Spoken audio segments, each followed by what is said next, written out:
Fikih Ramadan. Mari perluas ilmunya agar semakin lapang hatinya. Menelan lendir dan ludah saat puasa. Betul nggak ya? Mol, aku mau nanya sesuatu. Apa tuh, Ham? Tadi siang aku haus banget. Nggak sengaja nelan ludah 1 gelas. Sedikit ding. Terus puasanya batal nggak ya? Loh, menelan ludah pas puasa ya? Iya, Mol. Ludah itu dari mulut, terus lewat tenggorokan, sampai ke perut. Wah, batal tuh puasanya. Pertanyaan yang penting untuk kita pahami bersama.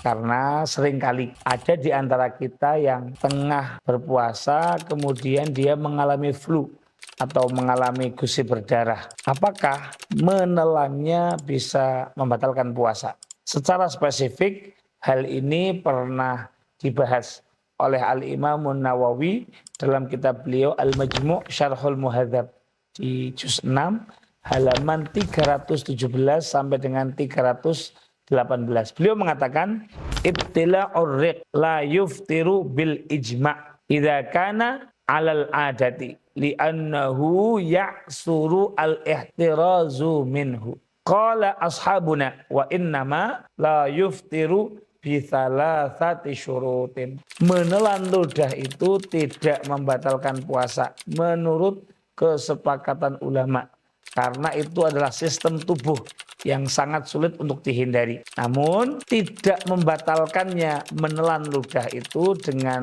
3 syarat sebagaimana dijelaskan oleh para ulama. Ahaduha an yatahammadur riqu falawih talata bi ghairihi wa taghayyara launuhu aftara bibtila'ihi sawa'un kanal mughayyiru tahiran kaman fatala khaytan masbughan taghayyara bihi riquhu au najisan kaman dumiyat lisatuhu awin qala'at sinnuhu. Yang artinya syarat pertama ludahnya harus suci. Maka jika bercampur dengan benda lain dan berubah warnanya, maka itu bisa membatalkan jika ludahnya tetap ditelan. Baik yang membuat berubah itu adalah sesuatu yang suci. Misal ada orang memasukkan benang ke mulutnya, ternyata warna benangnya luntur. Ataupun yang mencampuri ludah itu sesuatu yang najis. Seperti orang yang berdarah gusinya atau copot giginya kemudian mengeluarkan darah. Begitu juga jika mulutnya terkena najis misal karena muntah atau karena lainnya, maka puasanya batal jika ia menelan ludah berbarengan dengan sesuatu yang najis tersebut.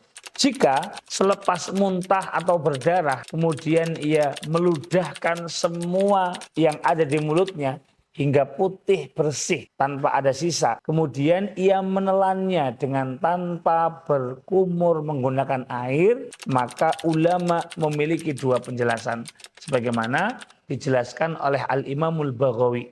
Yang terkuat mengatakan tetap membatalkan puasa, dan ini pendapat yang kuat. Al-Imam Rafi'i menjelaskan bahwa darah dan bekas muntah itu sifatnya najis yang tidak bisa disucikan kecuali harus dengan berkumur-kumur menggunakan air sebagaimana najis pada umumnya. Itu syarat yang pertama. Asyartus tsani an yabtali'ahu min ma'dinihi falau kharaja an fihi summa raddahu bilisanih au ghairi lisanih wabtala'ahu aftara. Syarat kedua, ludah yang ditelan belum keluar dari sumbernya atau mulutnya.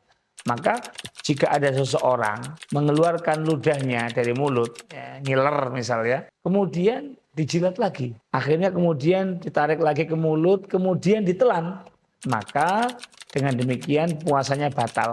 Karena ludah yang dia telan sudah keluar dari tempat di mana dia keluar, yakni mulutnya sendiri. Asyartu salis, syarat yang ketiga, an yabtali'ahu alal adah. Ludah yang ditelan dilakukan dengan cara yang lazim. Artinya apa? jika ada seseorang mengumpulkan ludahnya, kemudian setelah banyak dikumpulkan di mulutnya, ditelan. Yang seperti ini apakah membatalkan puasa? Maka para ulama memiliki dua pendapat. Yang masyhur sebagaimana dicantumkan oleh Al-Imam Abu Ishaq Asy-Syirazi dalam kitab Al-Muhadzab. Pendapat yang kuat mengatakan tidak batal.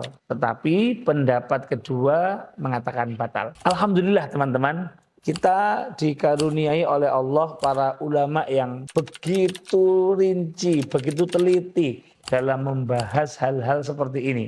Inilah pentingnya kita kembali dan mau membaca pada pemahaman ataupun penjelasan para ulama ketika memahami sebuah hukum. Bukan karena Al-Quran dan Al-Hadis kurang lengkap, tetapi karena keduanya tidak menjelaskan secara rinci hal-hal detail seperti ini. Maka penjelasan Al-Quran dan hadis itu diejawantahkan oleh para ulama hingga menjadi kitab yang berjilid-jilid. Apalagi jika berkaitan dengan hukum fikih yang memang fenomenanya selalu berkembang.